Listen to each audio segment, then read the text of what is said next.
Welcome, teacher friend. I'm Lori. And I'm Melissa. We are two literacy educators in Baltimore. We want the best for all kids, and we know you do too. Our district recently adopted a new literacy curriculum, which meant a lot of change for everyone. Lori and I can't wait to keep learning about literacy with you today. Hi, everyone. Welcome to Literacy Podcast. Melissa and Lori love literacy. We are very excited about our special guest today because she is a teacher. And we love teachers. So Lindsay, thank you for being here with us. Yeah, thank you for having me. I'm excited to be here. Yeah, you're kind of famous because is this your second podcast or it's my second one? Yeah. Okay. I didn't know if you'd been on other podcasts. No, not yet. She just does the podcast rounds. Yeah. Podcast circuit. So Lindsay was on the Amplify podcast and we heard her story, and then she actually emailed us when we were talking about sound walls, and it kind of prompted this larger conversation. And we said, hey, you're a podcast veteran. Come on our podcast. Yeah. Our Twitter friend. Yes. I love Twitter. Well, welcome. Yeah. Tell our listeners a little about yourself, Lindsay. Okay. Well, I'm a teacher. I'm a mom. I have 4 children. I've been teaching, let's see, how long have I been teaching? Like 10, this is my 10th year, I think. So, I taught second grade for 5 years. Then I had this, big kind of break while I stayed home with my children. So I have like this 12-year gap. And then I returned to the classroom. I taught kindergarten for 3 years, then second grade last year, and I'm teaching second grade this year again. So awesome. Yeah. I did love second. When I taught, I loved teaching second grade. Anything younger than that, I think like kind of drove me insane. Like, I like second and older, I was totally okay with, but I am excited that you get to apply what we're talking about today to second grade. Because we have that. Yes. I love that context. So I'm excited for this conversation. Great. And I used to be like you, like when I first taught second grade, I just thought, I could never teach kindergarten. And then when I went back, I loved it. And I love the idea of being able to prevent some of those reading difficulties, right? So it was great. Get them from the start. Yeah. So you had like a little bit of a transformation throughout those years. Yes. In the way you thought about teaching reading. Do you want to tell us a little about? Yes. And I'm sorry for those that watched Amplify or listened to, because it's a little bit of a repeat, I guess. But yeah, the first 5 years of teaching, I was heavily trained in balanced literacy. I loved it. And I always said, it's the best way to teach reading. But of course, it's like the only way I knew to teach reading, because that's what I learned in college and my early years. And then when I returned to teaching, after that gap, I had a couple things going on at the same time. I was teaching kindergarten, and it's like the first time I really started to see, I didn't like using those 3 cueing strategies, which I never had realized they were so damaging before. But now I was like, we spend all this time teaching the letters, and then I bring them back, and I'm so excited to show you how now that you know those letter sounds, you're going to be able to read. But the books I had were all, those predictable, repetitive texts. The only way to get through them was by relying on the pictures and context. And so suddenly I found myself saying, oh, wait, you can't sound this one out. Look at the picture. Does it give you a clue? And it was like just making me cringe, because I thought, I'm giving these guys the wrong idea of what reading is. And I really want to solidify those sound symbol correspondences that we've been practicing. And these books are not allowing me to do that. So I started just to get a little uneasy about the things I had been taught and how to teach reading. And I just was frustrated that year, I remember. And then at the end of that same year, my son was diagnosed with severe dyslexia. And really that is what got me on the path that I am now, because then I started researching, what do those with dyslexia need to read? And that brought me to a research base of what everyone needs to read and what the brain does when we read. And so I learned more and more. It was like a starved animal. I just couldn't stop learning and reading. And so that, and then I started, it took me a little while. Like it was still like a year until I felt comfortable enough to work with my own son. And I had more training and had done more reading. And then everything that I was applying with my son, I would apply in my classroom. And just seeing that difference really, showed me just, how much better this approach was. I want to know more about the difference, but first I do want to dive in, note my play on words, to your really famous blog post that Sink or Swim. I'd love for you to tell us a little bit about that, because I think that I think it's a fabulous analogy, which is I think what made it kind of rise to the surface. I worked really hard on all of these really fun puns. Melissa, are you catching them all? You're diving deep. Diving deep. I'm reminding myself of Kier, because Kier is like the pun king, and I feel like I'm like, oh, this is too easy. So thank you for naming it Sink or Swim, Lindsay. But I think that if you share a little bit about that might be able to help listeners put into context, what you learned. Yeah. Okay. Well, I just remember sitting in my kids' swimming lessons, and my two little boys, they were in these group lessons forever, but they hadn't learned to swim. And then they were I just remember watching them literally walking across back and forth the pool, and all the other kids are actually swimming back and forth. Right. And then they're doing their little arm motions, and they're like waving at me, "Hey Mom, we're swimming." And I'm just like, oh my gosh, we need private lessons, but and so I was just thinking about that. And then I was thinking about, reading, and like that first year I was teaching kindergarten, and then my years of teaching second grade, and how they're kind of memorizing the pattern of the book, and they're looking at the picture, and it looks like they're reading. Mm-hmm. And first grade, it might look like they're reading. And second grade, it might look like they're reading, because they've gotten so good. Some of these kids and they're smart, and they're really good at guessing from the context. And then suddenly they get into harder books, and the teachers or the parent might realize, oh my goodness, this student can't read, right? You have to look a little deeper. And so I think a lot of times you hear, teachers are a little put off when they hear like, what? The 3 cueing strategies are wonderful, and my kids are reading. Look, my kids are reading. And yes, it looks like they're reading, but you have to dive a little deeper. And, especially in second grade, you can see it when we do the Acadience,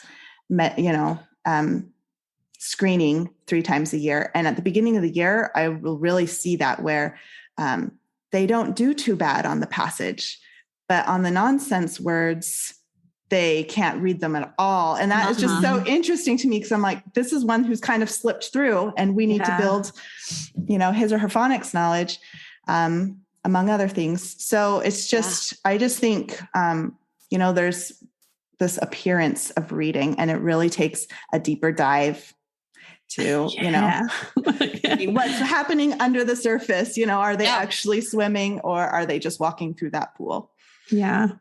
I love our very first episode, we have an analogy from swim lessons as well. It was not about the same one, but I just love it. Like, but it reminds me too of like, I think it was one of Emily Hanford's podcasts, where like there's an adult, right, who is looking back and seeing her child do these things. And she's like, those are the things I did to like pretend I was reading, right? Like, why is my daughter being taught that when that was exactly. Kids naturally want to do it, right? They just naturally do. They look at the picture and they want, and so we don't need to teach that. They're already doing it. We need to like scale it back. Yeah. Mm-hmm. I remember when I was teaching second grade, I always had this like little uneasy voice in my head thinking, well, what happens when there's no pictures? I feel like then that kind of drove me to start reading and learning a little bit more, although it did take a really long time to make the transition. And so I'm wondering, like, what differences did you see? You mentioned differences earlier, like pre-science of reading in your classroom and post-science of reading in your classroom. Yes. Well, and that just also made me think of, back to that reading, like the kindergarten years, it's a lot easier and faster to listen to a child if they can guess and memorize the pattern of the book. Oh, that's it's a good just point. so like, oh yes, this is great. And then you give a child a decodable book that they've got to like, just plod away, and it's slower. But in the end, in the long run, it's going to help them more. Right. Yeah. So, there's a lot of things that are different. I just remember, and I described this in the other podcast too, so I'm sorry to repeat it, but it's just really how I felt in my early years. I felt like there was this fog over me. Like I just didn't understand, really the process for learning to read. So I felt like I taught phonics, but I had no scope and sequence. And it was just kind of, what word chunk should we learn today? Oh, look, in our story, it's this one. So we're going to talk about this word chunk and we'll put it up on our wall. And, it was just really kind of reactive to whatever the story was. And so I feel like now I just am so much more intentional and explicit. And I feel like I have so much more clarity where I know what to do if, a child is struggling, then I know I'm going to drill down. I'm going to do a diagnostic. I'm going to see where their weaknesses are and work on that. Whereas before I was just kind of like, well, okay, they're on a guided reading level D, and we're just going to keep going. And we're done with the D's. I think they're ready to move to an E. Right. Okay, now we're going to plot our way through the E's. They move up. Sometimes the E's were easier than the D's. I don't know, And so it's just kind of like, we're going to keep going. I'm going to do our little book walks, and we're going to talk about the words in it, and somehow magically they're going to learn how to read. So, and the thing is that works for some students, right? Mm-hmm. But not for all of them. So I love that now I have a clear path of what to do to help all of them. Mm-hmm. So, and I think before I never, phonemic awareness wasn't even on my radar. So now I teach that. I teach phonics with a scope and sequence explicitly, understand the role of fluency, and we work on fluency, and, understand the role of background knowledge and vocabulary with comprehension. So it's just like a complete 180 from before. For sure. Are we still doing some puns around diving deep? Of course. Yes. Okay. All episodes. Feel free. I'm wondering if you can dive a little deeper, Lindsay, into yes. You mentioned like assessing your students and then like knowing what to do with them. And I'm wondering if you can just like give some real explicit, like talk to other teachers. What do you do? Yes. Yeah. We really want to hear very much get into the specifics. And I think that's going to be something that helps like our podcast be different from the one you already did with Amplify. Yes. So, although yes, of course your story is the same because it's your story. Yes. We want to go really deep. So start us off with this assessment strategy. Okay. Well, first you should know that I'm a total nerd. And like if I'm bored, I might just analyze my students' progress monitoring data. So I love the role of assessment. And I heard this great quote in a presentation last year that said, if you're not doing anything with the data from your assessment, then you probably shouldn't be giving the assessment. And I love that because it's really, there should be a purpose to it. So we use Acadience, which is, DIBELS Next, formerly known as DIBELS Next. So we give that benchmark 3 times a year. And then I will use that for progress monitoring as well. So I can track how my students are doing. And then from there, I take all my students below benchmark and I give them a diagnostic, the core phonics survey to see where their phonics are. And also the past. So we can see how their phonemic awareness is. And my favorite assessment is just the informal assessment that I'm doing every day. I probably rely on that the most because, while we're doing our phonics lesson and we're doing like dictation, I'm walking around and I'm noticing, who keeps missing, like right now I have a couple students that keep mixing E and I. I'm like, okay, I am pulling these 3 to my table later, and we're going to be doing a little, vowel intensive with them. And so just watching them, and then in my small group time too, which is one of my favorite times, then I'm really listening to each student, how they're reading, what we need to work on, so. Yeah, I think what makes this really interesting is that small group in a structured literacy classroom sometimes can be confusing or tricky. And I think it's because there's that misunderstanding that, or I guess the way that we quote did small group and balanced literacy is not the practice that we're using currently. And so I think I would love to hear more about what happens during that small group time, both at your table, but also, out in the space of your classroom and in the wild. In the wild, I know. I was trying to think of a swimming reference, but I was like on safari in the jungle. Yeah. Okay. So I think small groups sometimes gets a bad rap, and yes, it doesn't replace my whole group instruction. I take that very seriously, and I'm very explicit and systematic. But wow, I value my small group time, and we call them centers, because like, when else are you going to do your tier 2 intervention? And there's some things that you just, I want to give my students lots of time to practice, and they need practice with feedback. And that's when I can be giving them feedback.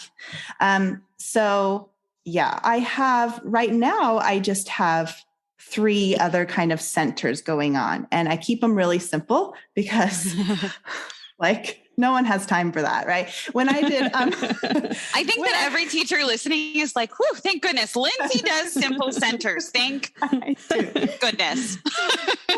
So one of my centers, is reading. And before, some people are, silent reading is going to be a waste of time for students that are struggling to read, because they're either going to sit there and stare at the page, or they're going to, pretend to read. Pretend to read. Yes. Pretend to read. Yes. So everyone has the option to do audiobooks, and there's a great app. It's free for educators. It's called Epic. And so my students can choose whether to read Epic or read a book. And we do a lot so that, this year, I haven't had a problem. Last year, I noticed that I had some students that I knew they were some of my most struggling readers, and they would get out, I just remember this one little girl would get out this huge book, chapter book, and sit there. And I was like, oh my gosh, what? Oh my goodness. And so I really had to have everyone one day use Epic and kind of show them what it was. Anyway, most of them, everyone loves it. And so now it's totally okay. They know they can listen to the audiobook and they can follow along. Epic also just has digital books that they can just read on there, right? So there's more of a selection. And is it free? It's free for educators. Yeah. That's what I thought. Okay. Until in my time zone, until 3:00. So my kids know after 3, sometimes when they're done with something, they want to do Epic, but it's after 3 and it's like, sorry. That is really funny. I didn't think about that. And it is books that they can choose from. Can you share how they use that? Are there levels in Epic? I don't know much about it. It's just this big library of books. And so I could create some teacher picks, but they can go in by genre. And then some of them are read to you. A lot of them are read to you. And so it has this little, symbol on it that they know that then they could listen to it and follow along. And everyone loves to do that. And then everyone has access, right, to grade level content. Mm-hmm. So it's great. There is one thing I would tell the listeners out there is to disable the video. They could watch videos in it. So I just disable that so that they're not watching videos, but they're just accessing the books. That is a great tip. Thank you. Yeah. Also, as a parent who's now going to download this app, I'm going to disable the video. I was like, this is why Lori's asking questions. Yeah. For sure. Well, I was also thinking I want to make the point for listeners, this is not a leveled reading app. This is an app where kids can choose the books that they're reading, and they can create their own little library, so they can go to that. Really the teacher can create a library. So I could do here's a bunch of Halloween fall books, and they could go into that group. Yeah. And pick one it could be seasonal. I'm imagining it just being so powerful, especially to build knowledge on what they're learning in, the core curriculum. That would be very exciting to think about. Yeah. So it's great. And then I have a great selection in my classroom as well of books that they can choose. So that's my one. That's our reading center. Cool. Then we have our technology center, and that I have them in a reading software program. So they do that. So that's great because both of those are no prep, right? and then I have a writing center, and there's different things. Every week we have kind of a paragraph that we're working on.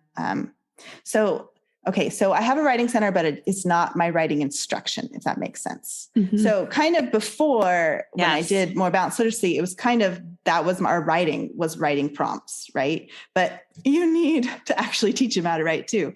So, we've already in our whole group, we've had a writing lesson where we have, we're reading a text, we make an outline from the text, and then on their own, independently, they're going to create a paragraph from that outline that we did. And so that's one of the things they're working on the writing center. And then if they're done with that, then I do have we have like a monthly journal with topics, that they can write about. And then sometimes I have out different little writing pages that they can get where they could write, a letter to someone or, a story of something they want. So anyway, so that's the writing center. So those are my 3 main centers I use right now. I used to also do a word work center. And I had different, in kindergarten, when I taught kindergarten, it was great. We had different, I would differentiate those so they knew which bin to get that. And they would work on, some were working on matching uppercase and lowercase letters, and some were working on spelling CVC words. And that takes a little more work and prep. And then, making if we're being honest, right? Yeah, it does. It takes more work and they can get off task easily. So, I would have, some really cute, I wanted to do some hands-on things, but then I had little alphabet rocks and they're matching them, but then some might start stacking them and not really. Yeah. But because of COVID last year, I couldn't do hands-on things because we couldn't share supplies. Yeah. Right. And so, I was like, well, we can just cut it out, I think. And it was fine. I didn't actually really miss it because it was easier not using them. And my kids were still engaged in the other 3 centers. So yeah. Can I tell you that those are the things that I feel like I see a lot on Instagram, addressing phonics, creative ideas for phonics centers or activities to do with your students. And they're using the Poppets and Play-Doh and different tiles and such. And I imagine that just from having been a second grade teacher, I imagine that if I'm using them, that it would have to be for a very brief period of time. Yeah. Because like you said, I'm my own 4th grader. And I mean, personally also, I can't resist popping the Poppet. It's kind of very addicting. So I'm curious, how much time do kids spend in these centers? Poppets aside. Well, okay. So right now my entire, center block is 50 minutes, 50. So I know people that do it shorter. But I have a lot of students I need to meet with in small groups. So I keep them. So, you just kind of divide that by 3. That's how we are right now. Sometimes I put in a 4th center if I have sometimes I can have a parent helper come in. So last week she came in and played contraction bingo, with the kids and had a little group. And so then I think I extended about 5 minutes, so anyway. So 15 minutes or so, right? Yeah. Okay. Mm-hmm. Yeah.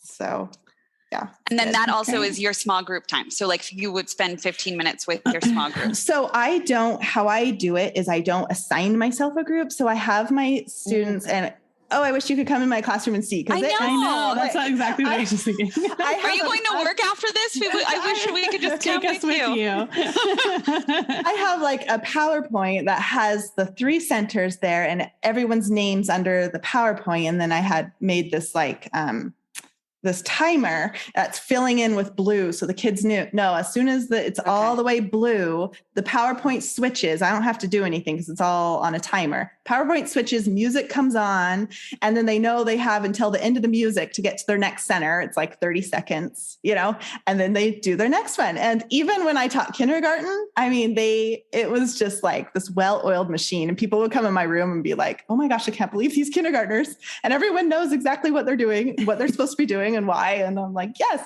So anyway, I have them assigned out. I don't have a group assigned to me because I don't want to be tied down, because sometimes one day that's working probably what makes more it work with one group, or sometimes it's shorter with another group, or, I'm switching the order because I know someone has to be pulled out or someone's checking out and I want to make sure I get their group before they check out or whatever. So that's how I work it.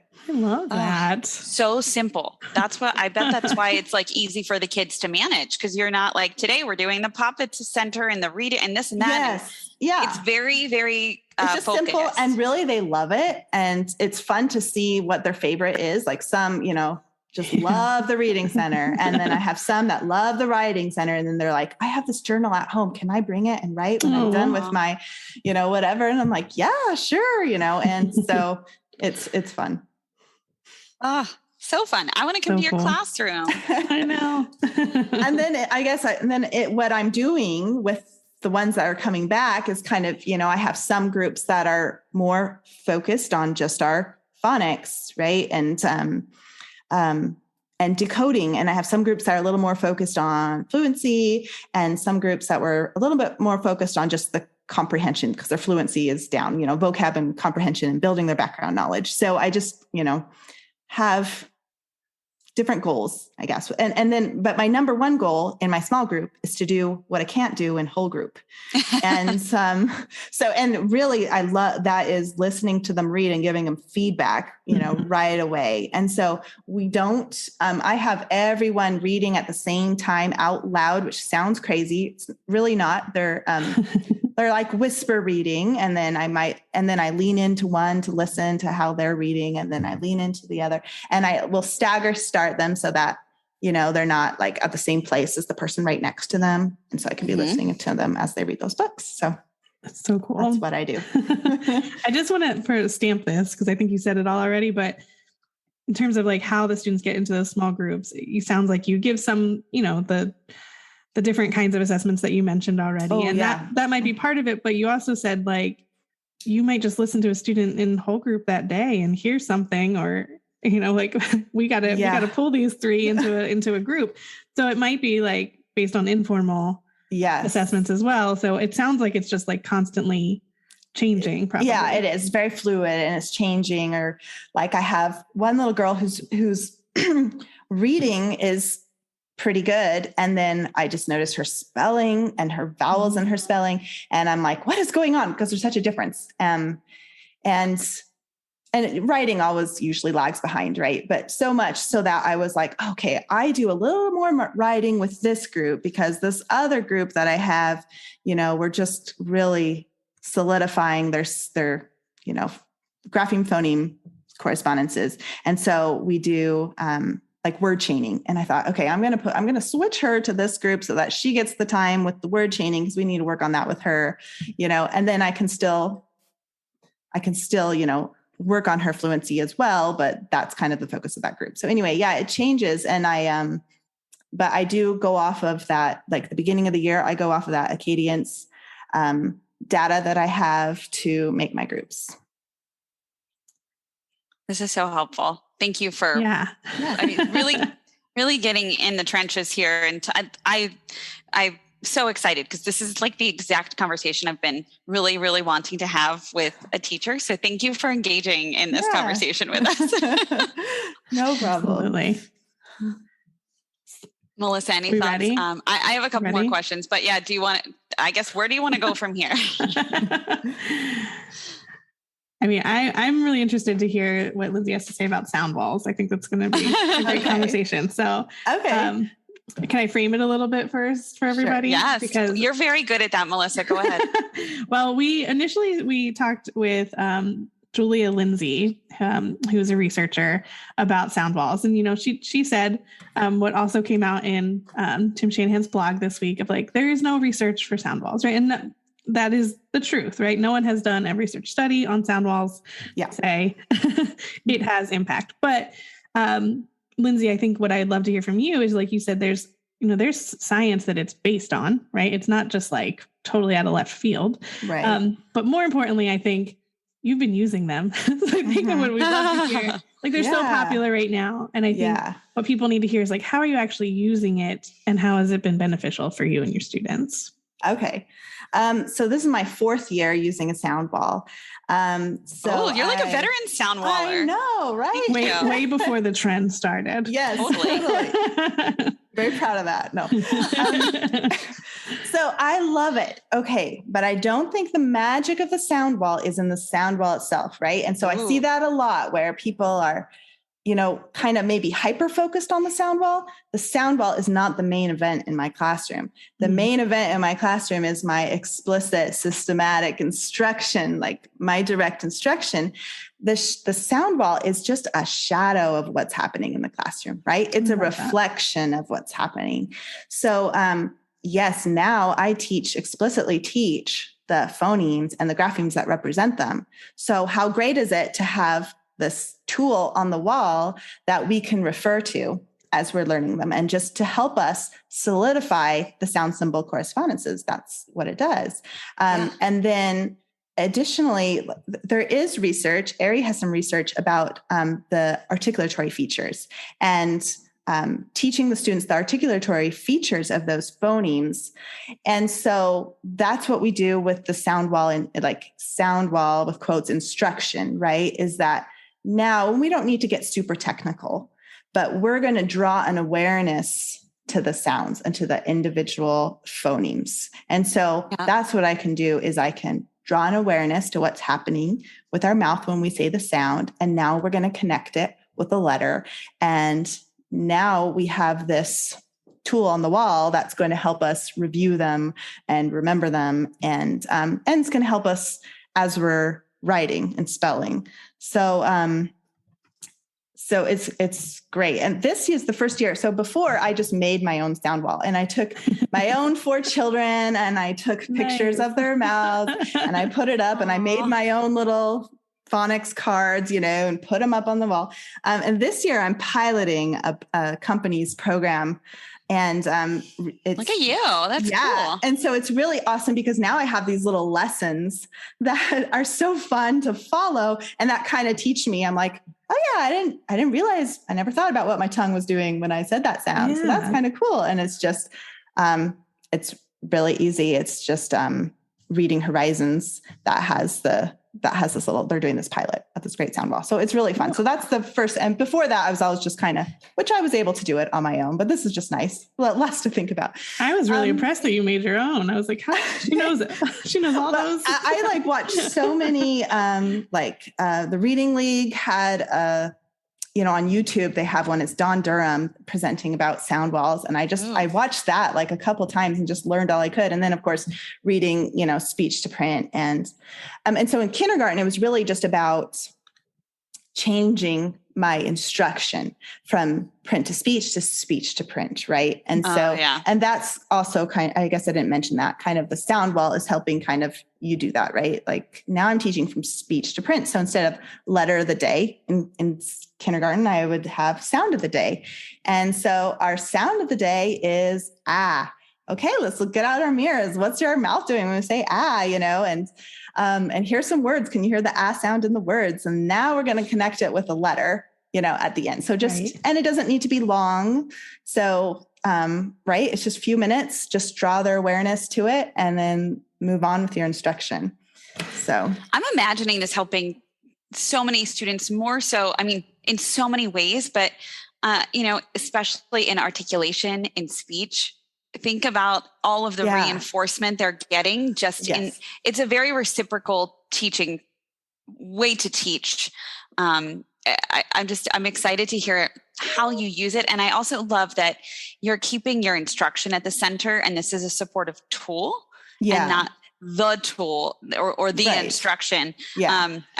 We're totally going to inbox this to Tim Shanahan, because I feel like he would appreciate it. I think it really aligns with what, he mentioned in that that piece about the pet peeves and sound walls. And, while there's not like a research base to support it, that's not how you're using it. You're using it as a tool to support students in speech to print. Yeah.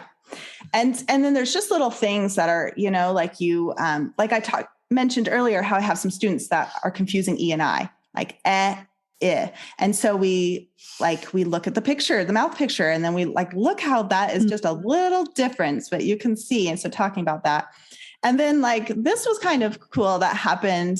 It was a week ago, maybe 2 weeks ago, but I was at my small group table and, we're doing our centers and I have a little boy that's sitting not too far from me. And I see he's in he's at the technology center. So he's working in the reading software and I can see that it's having him spell a word and he is missing the TH, right? And it's like just blank and blinking. And I can see, and so I see him look over at me because I'm like, oh, he doesn't remember, right? That digraph. And so I just pointed at my mouth and with my tongue between my teeth, like kind of asking him, is this what you're looking for? Right. And his eyes light up and he points at, and he does that and he nods his head. He's like, yes, that's what I'm like struggling with. And then I go and I just point to our sound while I point to the mouth picture with the tongue between the teeth. That was like, thankfully it was really pretty close to me. I point to it and then point under it where it has the TH. And he's like, he nods his head, gets excited, turns and puts it in. Right. Mm-hmm. So this is a way like he still needs help with some of those. Right. And so now where is he going to look next time? He's going to remember that. And he's going to look on the sound wall. Oh yeah. Until he gets it himself and then he'll have it. So anyway, it was just kind of I thought that was so cool. It only took like a few seconds and I'm back there at the small group table the whole time working with someone else, so it was neat. That's really cool. And I think when we talked to Julia, we shared something about Dr. Stephanie Stoller. Do you know her, Lindsay? Yeah. Uh-huh. I mean, she just had this quote that I keep coming back to, which is you have to know the science before you get to the sound wall, right? If you don't know that, don't even bother putting up the wall if you don't know the science behind it, which makes you know it, right? And that's really key, because if you're just putting it up there and then you don't know how to use it the way you are talking about. Yes. And that is the problem now, because it's become such a trend, right? That everyone wants to put up a sound wall, but they don't really know why or how or what, or they're maybe not teaching all those things, but they're going to have them up there. It's, I even remember some people in Baltimore, this was probably a year or so ago, who kind of talked about it as interchangeable for a word wall. Right. And I could imagine instead of putting the word book under the letter B, put it under the sound. Yeah. But that doesn't really, I was not really doing what you want to do. Yeah. Yeah. Yeah. It's not helping you to teach students. Sounds. Yeah. So I think if we think about it, like you just shared, Lindsay, from speech to print, that's, I think, a helpful way to conceptualize it and to think about it. And then as the teacher, once you know the science, and I mean, I think we can encourage teachers, even if you're listening and you're just learning about the science, I don't think you have to be an expert in order to try this out, right? I want to name that as well. I think that's important to say. Right. And definitely it was a growing experience for me, right? Because I put it up first and I'm still learning about it, and it's also great as a teacher just to kind of realize, oh yeah, look at all these sounds we have in our language and the ways to spell them, and so, it's a gradual process. Yeah, I think it's a great way to be vulnerable too with your students. Hey, I'm learning about this too, and I think it would be a great tool to try out. I mean, maybe not, and that's okay. But I find so much value in kids seeing vulnerability and teachers trying something new and being honest about that. So I think that and it does really, I think, bring you together as a class team and Yeah. But, at the end of the day, it's not the thing that's going to correct. It's like I said, it's not the main event. It's my instruction is right. Yeah, so your and instruction is strong. The learning is I guess I should say the learning the students. Right. That's the main event. So anyone can throw a poster up on the wall. Right. Yeah. So it's just how you use it, how you interact with it. I know. That's what I think too. I'm some of the posters I had back in the day, I don't know that I would put up again, but I didn't know that until I tried it. Well, I had a poster that was guess the covered word. And it was so definitely anyone putting up a sound wall and not understanding it is better than that, right? Yes. Totally fair. So speaking of that, one thing that you mentioned on the Science of Reading podcast that I just wanted to dig in with you a little bit was around idea of like having some guilt over some things you did in the past, like yes. the one you just mentioned. Yeah. Yeah. Do you want to, I think that the teachers can just really relate to that and feeling like, I mean, we get a lot of emails from teachers about this. Yeah. So, I mean, the teacher guilt is a real thing. And I think back about, those students that I wasn't able to help. And I just, I feel awful. I wish I would have known what I know now. And especially with my son, I just think about, gosh, when he was in kindergarten, I could have done so much for him. But I didn't know. And I wouldn't have had so much clarity if it wasn't for him, Right, so I feel so bad. He's the reason though, that, I know what I know and that I can be an effective teacher now is all because of him. And, so I taught a presentation once and the teacher came up to me afterwards, just crying, like what? And she's like, why didn't anyone tell us this? Like, think of all the students I could have helped. And so it's just hard. It's tragic. And, it's like going through the steps of grief, and you get a lot of denial at first. Right. And we hear those stories or now you hear the people that are upset and and it's hard because certainly like not everything you're doing is harmful. And some of it is though, but not for all students. So that's what makes it kind of tricky. And so it's hard. And I just, my heart goes out to teachers because I was one of them. So I know how that feels. But I just think we have to, I love the phrase we have, know better, do better. And that's what we've got to just move past it. And we got to forgive each other. Mm-hmm. I think that brings us to a piece of advice that you'd like to leave for educators. Any thoughts on what you'd like to share with those listening? Yeah, I have a blog on like first steps with the science of reading. And I just think it's baby steps. So it's just, it can be overwhelming to think, oh my goodness, I have to overhaul everything I'm doing. Yeah. You just, and you might not, right? But it's just one foot in front of the others and, choose one thing at a time and just take small steps. So, and I said this, have grace with yourself and with others. We will definitely link your blog. I have it all ready to go in the show notes. We'll link your article, which I know is on your blog, but we'll directly link that since we talked about it. We'll link books.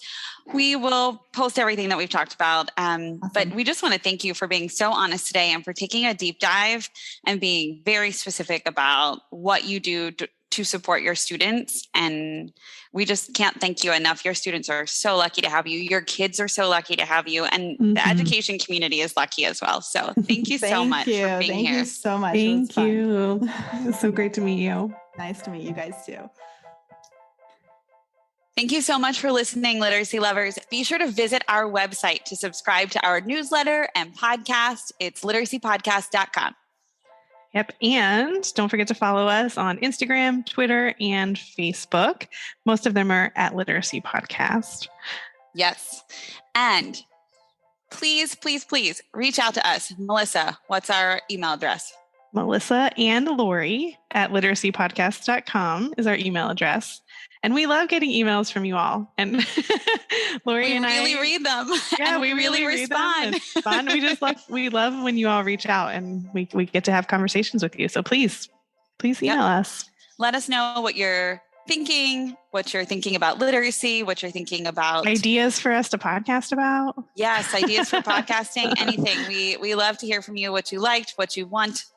Yeah, we're here for you. Mostly y'all are asking questions, which is great. Yes. We don't mind that either. Yes. We're so glad you're here to learn with us. Thank you, everybody.